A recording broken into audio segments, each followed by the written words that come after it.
Sports presents Benning Bites with Damon Benning.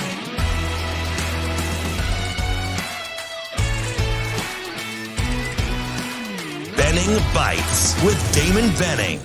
Another little something to snack on. How about a few bites? I'll give you a couple. Let's start with basketball. The hometown team, the Creighton Blue Jays.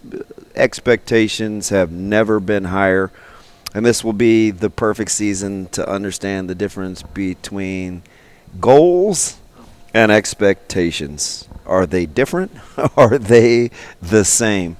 Without question, when you look at some of the gaming sites that have Creighton as high as a 3.5 to 1 favorite, not just to get to the Final Four, but to cut down the nets, those are lofty expectations.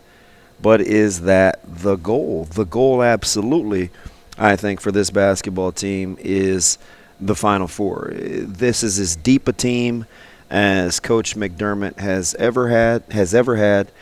And if there's one challenge to a veteran-laden team, it will be rotation and minutes. Creighton will play with much more size than they're used to playing with Kaluma and Kalkbrenner, and them kind of figuring out that matchup. You've got the transfer in Francisco Farabello, who will be fantastic as a knockdown shooter. Baylor Shireman, the all-do-everything transfer guard that will provide immediate scoring opportunities. And then you get back to Creighton's backcourt with Ryan Nembhard and Mr. Alexander. And make no mistake about it, regardless of how you feel about Alexander's accolades preseason, his team knows his value, and a lot of what he does doesn't show up statistically. It's as athletic a backcourt as there will be in the Big East Conference, and the combination of Kalkbrenner and Nembhard being able to play pick and pop, pick and roll, their two-man games should be devastating for offenses. And for the first time in a long time from the wing area on the court, Creighton can give the ball to a guy like Arthur Kaluma and say, just go make plays. Didn't even mention guys like Sharif Mitchell yet, who will add defensive intensity and can virtually neutralize another opponent's best score. Creighton has options galore. Will this be the year where expectations and goals run hand in hand? If they do, it's going to be a fantastic year for the Creighton Blue Jays because, as we've said for a long, long time, Ed Cooley and Jay Wright got a lot of the Big East coaching accolades. Jay Wright has stepped down. Ed Cooley still doing a very fine job in the Big East Conference, but a very underappreciated Greg McDermott. As good as there is schematically, X's and O's, and don't undersell the fact his chemistry component. He's swapped out multiple coaches in the last couple of years, and will Creighton take a step back defensively? I don't think so. This is a veteran-laden bunch. They will guard, regardless of what's happened with departures heading north to West Lafayette. This team will guard, and Coach Mack does a fantastic job of blending personalities and blending styles. It's not just his basketball IQ that makes him dangerous. It's understanding and adjusting to fits within his program. He hits on transfer guys, and they not only contribute, they typically flourish. If that's the case for Creighton this year, all bets are off. Look out. Transitioning to the Huskers tomorrow, a couple of key things to look for. Is simple better, and who does simple better? There'll be a lot of stats thrown out there. The fact that Illinois has 12 interceptions on the year and 23 sacks, and what they do from a wreaking havoc standpoint with analytics defensively.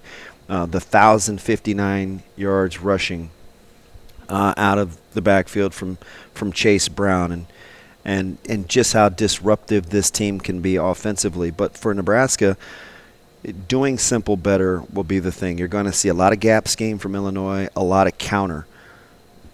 Can Nebraska gap Illinois out? It won't be real fancy in terms of what Illinois wants to do, but can Nebraska be sound and disciplined? Can they keep the cutback runs from happening? Can they tackle in space? This team, getting a chance to talk to a lot of these guys this week and getting a feel, confidence won't be a thing. They fully believe they'll have every opportunity to win this football game, and with two things, Illinois being fairly straightforward on offense and extremely straightforward defensively. You're going to see a lot of man-free. That back end will try to lock you up, and they will bring +1 and +2 pressures. Can Nebraska win with some man beaters and find a way to be patient with the run game? It may not always be productive, but can they be patient to keep Illinois' pass rush off of Casey Thompson? And who's the other offensive threat that steps up? I think they need to throw the ball to Anthony Grant a little bit out of the backfield and keep the check down game safe while finding ways to chunk with Trey Palmer and get some sort of combination of Washington, Vokalek, maybe a Tommy Hill Jr. If you're looking for an underrated pick to click offensively, maybe you look at a guy like Tommy Hill Jr. And winning in the special teams will be key. Nebraska's blocked a punt in consecutive weeks of gameplay. Can they make it 3 in a row? We know once is coincidence, 2 can be a fluke, 3 or more, you're trending. Can Nebraska trend in winning special teams? And then lastly, what happens in the red zone? We've heard all week about Illinois' defensive efficiency and how for every 10 trips in the red zone, opponents are turned away 7 of those 10 times without scoring a touchdown. Offense is scoring just 27% of the time, finding pay dirt. Will that trend change? And then just how Nebraska cannot have to settle for field goals. They've been very good at moving the ball from the 30 to the 20. Can they convert those 4 field goal attempts in West Lafayette into touchdowns against Illinois? If they do, it wouldn't surprise me at all for Nebraska to win this game outright. But for right now, I like Illinois 28, Nebraska 21. You can get these Benning Bites at any time. I'll have them out for you every day. The best way you consume your podcast. It could be Apple, it could be Spotify, or you can always get at me the old-fashioned way. It's not Smith and Barney. It's Twitter at Damon Benning. Hit me up. It's Benning Bites.